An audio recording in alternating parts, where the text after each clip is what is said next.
পরিবর্তন এই সংসারের শাশ্বত নিয়ম। কোনো রাজা নেই যিনি চিরকাল রাজা থাকেন, কোনো ধনী ব্যক্তি নেই যিনি চিরকাল ধনী থাকবেন। এই সংসারে সূর্যের স্থান নেওয়ার জন্য চন্দ্রিমার আগমন ঘটে। কোনো স্থান যাকে পতিত বলা হয়েছিল সেখানে মহল তৈরি হয়েছে।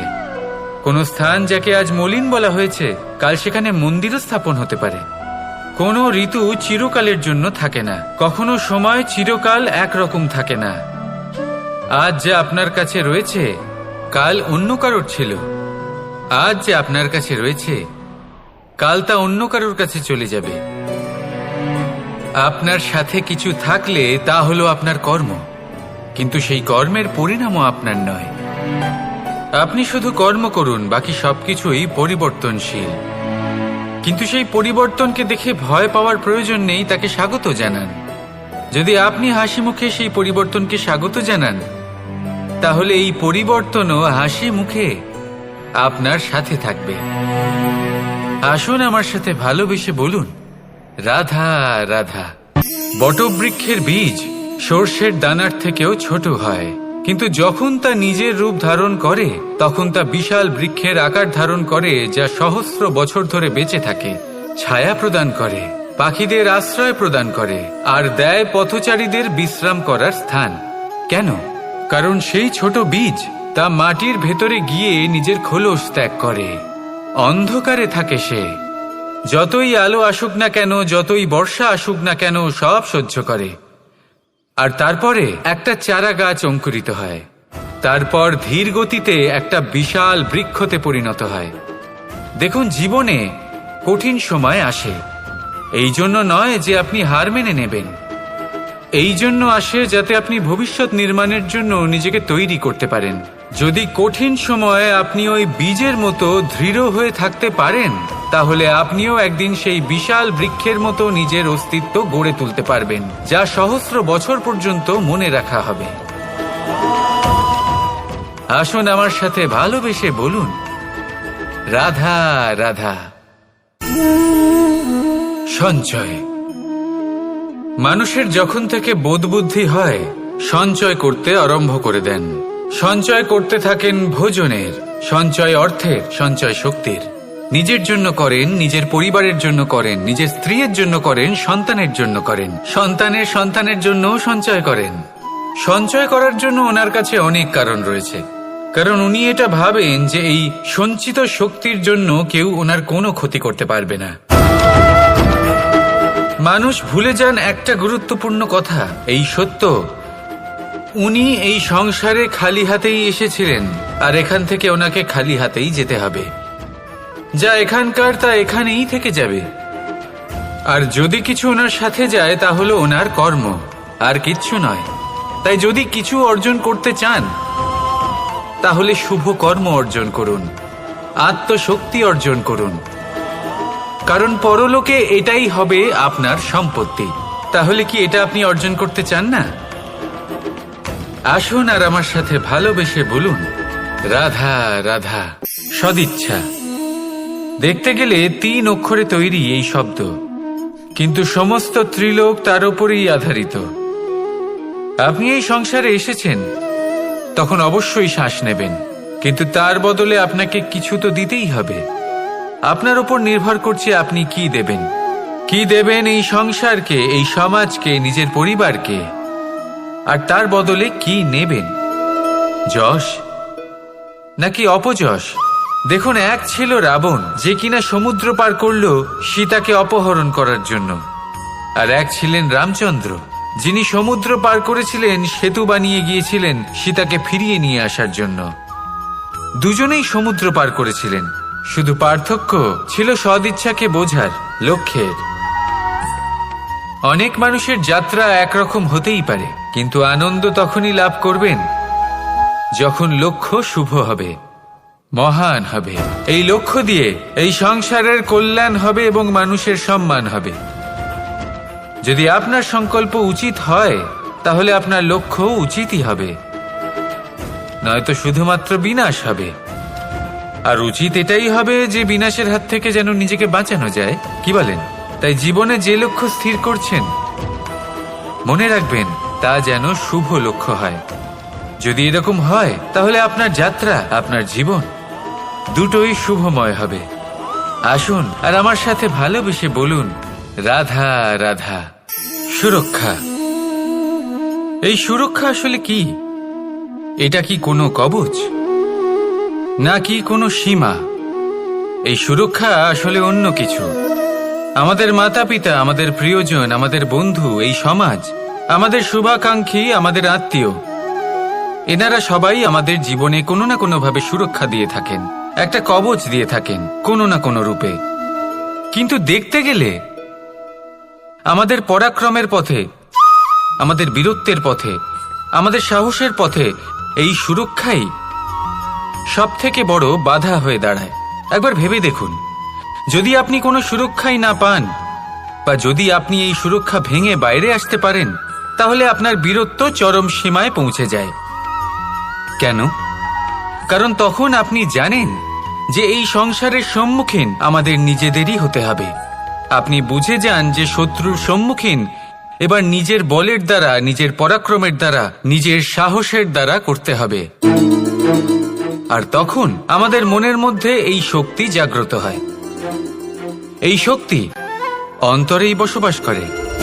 শুধু এটা চিনে নিতে হবে, একে জাগ্রত করতে হবে। আর এটা সুরক্ষা ভেঙে যাওয়ার পরেই সম্ভব হয়। আর যারা নিজের শক্তি সম্পর্কে জানেন, যিনি নিজেই জানেন তিনি কতটা শক্তিশালী, তিনি নিজেই নিজের সুরক্ষা কবচ চিরকালের মতো ভেঙে ফেলে দেন, ঠিক কর্ণের মতো। আর তারপরে দেখুন, আপনার পরাজয় হোক বা বিজয়ী হোক না কেন, সেটাই অনেক বড় হয়, সেটাই প্রশস্ত হয়ে থাকে। সেই জন্য ত্যাগ করুন নিজের ভয়কে, নিজের আশেপাশের এই সুরক্ষা চক্রকে ভেঙে ফেলুন, আর সম্মুখীন হন এই সংসারের নিজের শত্রুর সম্মুখীন হন। পরাক্রমের এই অঙ্কুর, তা অঙ্কুরিত হওয়ার জন্য বীজের উপরের এই কবচ, এটা ভেঙে যাওয়া অতি আবশ্যক। আসুন আমার সাথে ভালোবেসে বলুন, রাধা রাধা। কর্ম এবং ফল। দেখতে গেলে এই সমস্ত ব্রহ্মাণ্ড এই দুইয়ের মাঝেই স্থির হয়ে আছে। মানুষজন কর্ম করেন ভালো ফল লাভের আশায়, আর ভালো ফল লাভের আশায় উনি এটাই ভুলে যান যে উনি যে কর্ম করছেন তা কি করছেন। আমি বলেছিলাম কর্ম করুন ফলের চিন্তা না করে, কিন্তু কি কর্ম করছেন সেই বিষয়ে ভাবাটাও অত্যন্ত আবশ্যক। নয়তো অনেক সময় আমরা এমন কর্ম করে ফেলি যা না চাইতেও বিষে পরিণত হয়, যা হয়েছে দুঃশাসনের সাথে, দুর্যোধনের সাথে, গুরু দ্রোণের সাথে। একজনের মানসিকতা উচিত ছিল না, একজনের বিবেক উচিত ছিল না, আরেকজন যে পক্ষ নির্বাচন করেছিলেন সেই পক্ষ উচিত ছিল না।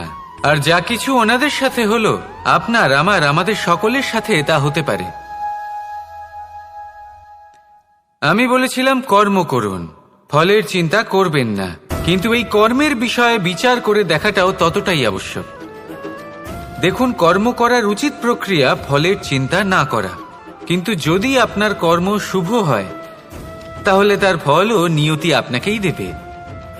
সর্বদা কর্ম করার সময় এটা ভাবুন যে আপনার এই কর্ম এই সংসারকে, এই সমাজকে, আপনার পরিবারকে, আপনার আশেপাশের মানুষজনকে কোন দিশায় নিয়ে যাবে। যদি এটা সবার জন্য মঙ্গলময় হয় তাহলে কর্ম করতে থাকুন। আর হ্যাঁ, নিশ্চিত রূপে ফলের চিন্তা করবেন না। আসুন আমার সাথে ভালোবেসে বলুন, রাধা রাধা। যখন আমরা হাঁটতে থাকি আর আমাদের পায়ে কাঁটা বিঁধে যায়, তখন মুখ দিয়ে আহ বেরিয়ে আসে, কান্না চলে আসে, আর অনেক সময় অভিশাপও বেরিয়ে আসে।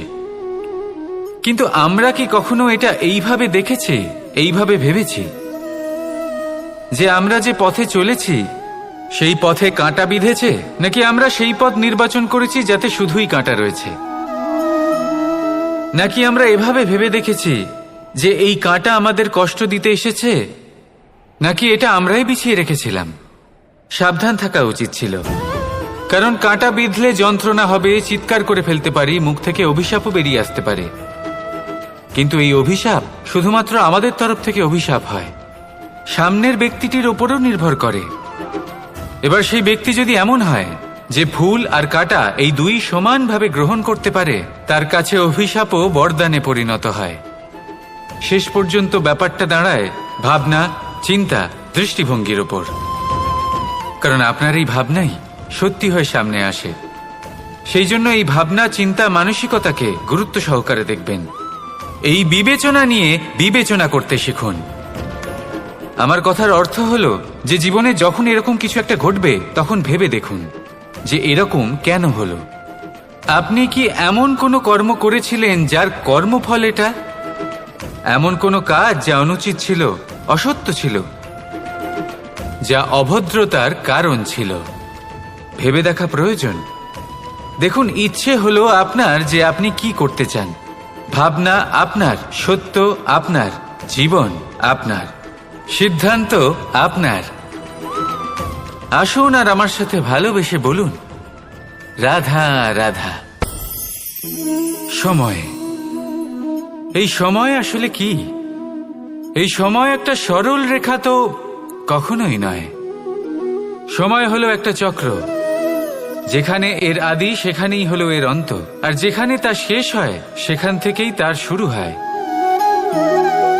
এই সময় একটা অত্যন্ত বিচিত্র চিন্তা, বিচিত্র ভাবনা, একটা বিচিত্র বস্তু যা কেউ বুঝতে পারেন না। এই সময়ের লীলা, এর কোনো প্রমাণ নেই, কোনো জ্ঞান নেই, কোনো পরিমাপ নেই। শুধু এটুকু আমরা জানতে পারি, যেখানে শেষ হবে সেখান থেকে একটা নতুন সূচনাও হবে। যা আজ আপনার কাছে আছে কাল অন্য কারোর কাছে যাবে, তারপরে তার কাছ থেকেও অন্য কারোর কাছে যাবে, তারপরে তার থেকেও ছিনিয়ে নেওয়া হবে। এই নিয়তির একজনের কাছ থেকে অন্যজনের কাছে আদান প্রদানের এই সময় হলো আপনার সময়। এই সময়ের সদ্ব্যবহার করুন, এই সময়কে বাঁচুন। আপনাকে শুধু এটাই সুনিশ্চিত করতে হবে যে আপনি কোন পক্ষে আছেন। আর সত্যি বলতে কি, আপনার জীবনের পরিণাম নির্ভর করে আপনার নির্বাচনের ওপর। আপনি কোন পক্ষ নির্বাচন করছেন। তাহলে মনে রাখবেন, জীবনে সেই পক্ষই নির্বাচন করবেন যা চয়ন করার পরে আপনি সুখ অনুভব করবেন, আপনি সন্তোষ লাভ করবেন, প্রসন্নতা লাভ করবেন। আর আমি এটাই সুনিশ্চিত করব যে এই পক্ষ যেন শান্তির পক্ষ হয়, এই পক্ষই যেন প্রেমের পক্ষ হয়। তাহলে চিন্তা করবেন না, আর আসুন আমার সাথে ভালোবেসে বলুন, রাধা রাধা। দৃষ্টি আর দৃষ্টিভঙ্গি, এই সমগ্র লীলা হলো এই দুইয়ের। বিচিত্র হতে পারে, কিন্তু এটাই সত্যি। এবার আপনাকে একটা উদাহরণ দিয়ে বোঝাই। অনেক সময় আপনি কোনো ব্যক্তিকে এটা বলতে শুনবেন যে আমি আমার নিজের উপরে গর্ব করি, আমি নিজেকে নিয়ে গর্ব করি, আমি খুব ভালোভাবে আমার মা বাবার সেবা করি, ওনাদের আমি সবসময় সুখী রাখি, ওনাদের আমি একটা বাড়ি দিয়েছি, সকল সুখ সুবিধা দিয়েছি, ওনাদের জীবনে প্রত্যেক জিনিস দিয়েছি আর দেব যা তাদের প্রয়োজন। এবার আমাকে বলুন যে আপনি কে হন। আপনি হলেন সেই বীজ যা আপনার মাতা পিতা রোপণ করেছেন। আপনার মা বাবাই আপনাকে এই সংসারে জন্ম দিয়েছেন। এবার এইসব কথার কি তাৎপর্য? এই হলো সেই ব্যক্তির দৃষ্টিভঙ্গি। এবার দেখা যাক এই প্রকৃতি আমাদের কি শেখায়। কখনো কোনো গাছকে দেখবেন, যখন সেই গাছে ফল আসে, সে মালিকে এটা বলে না যে দেখো আমি তোমাকে ফল খেতে দিচ্ছি।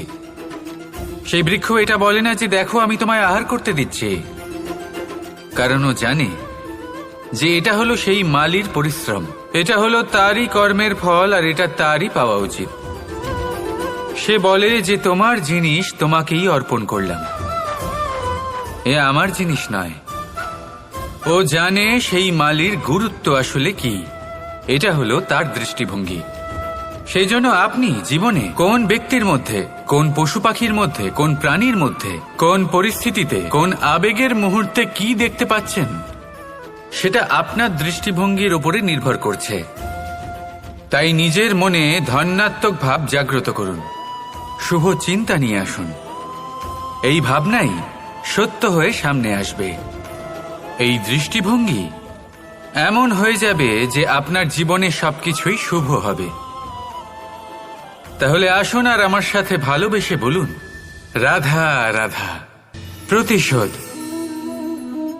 অথবা কাউকে দুঃখ দেওয়ার ভাবনা, যদি এটা আপনার মনে থাকে তাহলে আপনি নিজের মনেই যন্ত্রণার একটা বিশাল বৃক্ষ রোপণ করছেন, এটা মনে রাখবেন। কারণ কাউকে দুঃখ দেবার এই ভাবনা, এটা হলো সেই বীজ যা আপনার মনেই পতিত হবে, আপনার মনেই অঙ্কুরিত হবে, আর আপনার মনেই একটা বিশাল বৃক্ষরূপে বেড়ে উঠবে। জীবন আপনার, কর্ম আপনার, কাউকে দুঃখ দেবার ভাবনা আপনার ছিল, এই বৃক্ষ হলো আপনার, তাই এর ফলও আপনিই পাবেন, যা গ্রহণও আপনাকেই করতে হবে। মনে রাখবেন, যে মানুষ এটা ভাবে যে আমি ওকে দুঃখ দেব, ওকে কষ্ট দিতে চাই আমি, সেই মানুষই দুঃখ আর কষ্ট পেয়ে থাকে। যদি সেই জায়গায় আপনি এটা ভাবেন যে আমি কাউকে সুখী করে তুলতে চাই, কাউকে সুখ প্রদান করতে চাই, তাহলে তারও বীজ আপনার মনেই রোপণ হবে, বৃক্ষে পরিণত হবে, যার ফলও আপনিই পাবেন। এখানে বিষয়টা হলো শুধু মানসিকতার চিন্তা, যা সত্য হয়ে আপনার সামনে আসে। তাহলে এই মানসিকতা শুভ করুন, সবার জন্য মঙ্গল কামনা করুন। অন্যের মনে আপনার জন্য ভালো চিন্তা থাকুক বা না থাকুক, আপনি সবার জন্য শুভ চিন্তা করে কর্ম করতে থাকুন, তাহলে আপনার সাথেও ভালোই হবে। তাহলে আসুন আর আমার সাথে ভালোবেসে বলুন, রাধা রাধা। সুখ আর অভিজ্ঞতা, এই দুই জীবনে একসাথে কখনোই আসে না। মনে রাখবেন, যেখানে সুখ থাকে সেখানে অভিজ্ঞতা থাকে না, আর যখন এই সুখ আমাদের জীবন থেকে দূরে চলে যায়, তখন আমাদের জীবনে আসে এই অভিজ্ঞতা। পরমাত্মা, প্রকৃতি, নিয়তি এই অভিজ্ঞতাকে আমাদের জীবনে পাঠান, যাতে আমরা একটা অত্যন্ত গুরুত্বপূর্ণ শিক্ষা, একটা জ্ঞান প্রাপ্ত করতে পারি। এই অভিজ্ঞতা আমাদের শেখায় যে অতীতে এমন কি হয়েছিল যা আমাদের করা উচিত হয়নি। আমাদের শেখায় ভবিষ্যতে এমন কি আছে যা আমাদের করা উচিত আর কি করা উচিত নয়। দেখতে গেলে এই অভিজ্ঞতা আমাদের সেই শিক্ষা দেয় যার জন্য আমরা সুখের দিকে উচিতভাবে অগ্রসর হতে পারি। সেই জন্য জীবনে যখনই দুঃখ আসবে, দুঃখের এই সময় আসবে, তখন হতাশ হবেন না। বোঝার চেষ্টা করুন এই পরিস্থিতি কেন এসেছে, কি শিক্ষা দিতে এসেছে। যদি আপনি সেই জ্ঞান লাভ করেন, সুখের পথে অগ্রসর হন, তাও উচিত রূপে, তাহলে এই অভিজ্ঞতার উদ্দেশ্য পূরণ হয়ে যায়। তাহলে আসুন আর আমার সাথে ভালোবেসে বলুন, রাধা রাধা। জীবনে শিখরে পৌঁছানোর জন্য মানুষের কি প্রয়োজন হয়ে থাকে?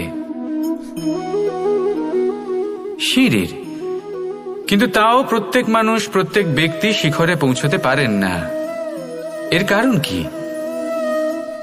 কারণ একটা হতে পারে যে মানুষ কল্পনা করতে থাকেন কিন্তু সিঁড়ি খুঁজে পান না। কিছু মানুষ খুঁজে নেন কিন্তু তা পেয়ে এতটাই প্রসন্ন হয়ে যান যে তারপর আর কোনো কর্মই করেন না। খুব সোজা ব্যাপার। অনেক মানুষ সিঁড়ি খুঁজে পান না, আর যদি পেয়েও যান তাও যতক্ষণ না তাতে চড়ছেন সেই শিখরে পৌঁছবেন কি করে?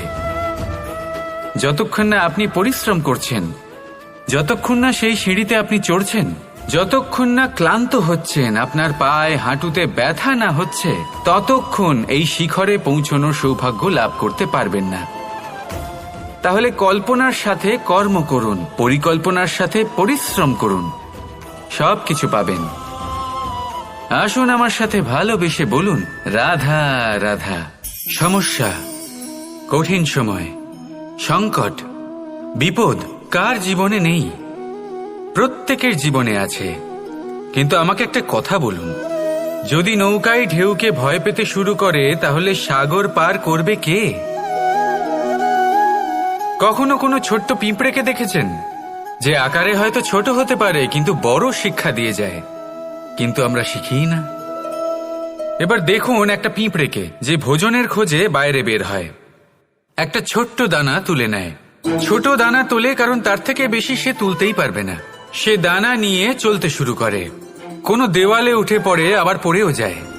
সেই দানা দূরে কোথাও একটা পড়ে যায়, তা আবার খোঁজে, তুলে নেয়, আবার চলতে থাকে, পড়ে যায় আবার ওঠে, পড়ে যায় আবার ওঠে, সেই দানাটা রেখে দেয়, আবার বেরিয়ে পড়ে ভোজনের খোঁজে। পরিশ্রম করতে থাকে কিন্তু হার মানে না। এই শিক্ষাই তো আমাদের প্রাপ্ত করতে হবে। নিরন্তর পরিশ্রম আর নির্ভীক হয়ে কর্ম করে যেতে হবে। এটাই হলো সাফল্যের মাধ্যম, এটাই হলো জয়ের মন্ত্র, অচ্যুত অজয় অস্ত্র। তাহলে আসুন আর আমার সাথে ভালোবেসে বলুন, রাধা রাধা। আমরা সকলে চাই আমাদের জীবনে সাফল্য আসুক। আমরা চাই যে এই সংসারে আমাদের খ্যাতি ছড়িয়ে পড়ুক। আমরা চাই যেন আমরা আলোচিত হই। কিন্তু শুধু চাইলেই কি যায় আসে? যদি এই সংসারে আলোচিত হতে হয় তাহলে পরিচিত হতে হবে পরিশ্রমের দ্বারা। যতক্ষণ না আপনারা পরিশ্রমের সাথে পরিচিত হবেন, সাফল্যের সাথে পরিচিত হবেন না। সংঘর্ষ করতে হবে প্রতিদিন, প্রতি বছর। জীবনের সব পরিস্থিতিতেই হয়তো নতুন নতুন বাধা আসবে, নতুন নতুন বিঘ্ন ঘটবে। কিন্তু এটা আবশ্যক নয় যে সমস্ত বিঘ্ন বিনাশের জন্য আসবে। কিছু বিঘ্ন আপনার পথ প্রশস্ত করার জন্য আসবে, আপনার পথ পরিষ্কার করার জন্য আসবে।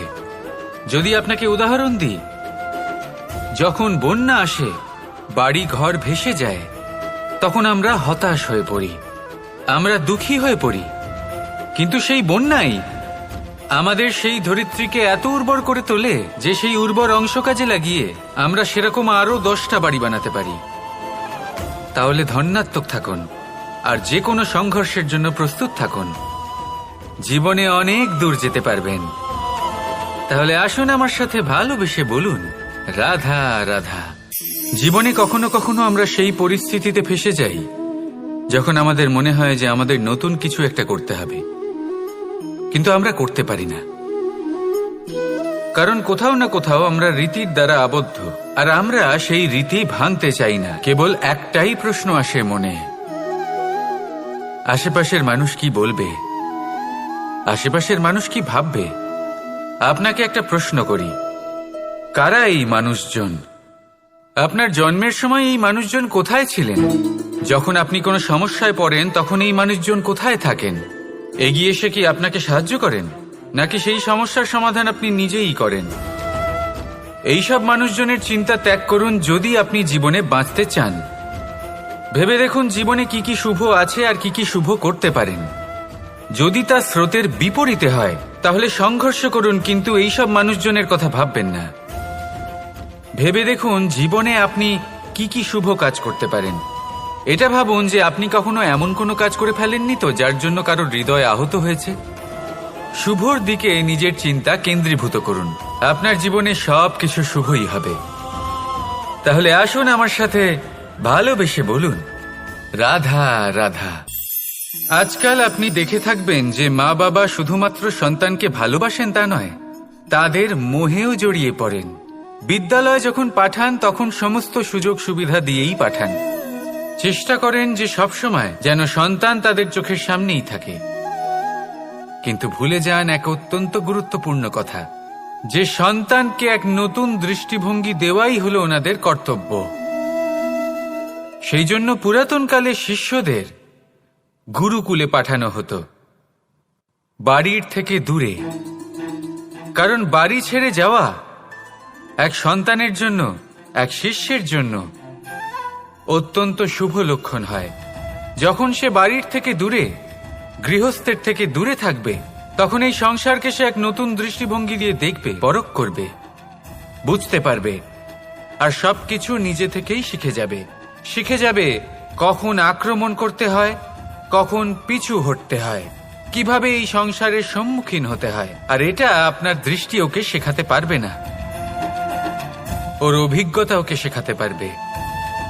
তাই মনে রাখবেন, যদি আপনি চান যে আপনার সন্তানের বিকাশ হোক, তাহলে অনেক সময় ওকে নিজের থেকে দূরে নিয়ে যেতে হয়।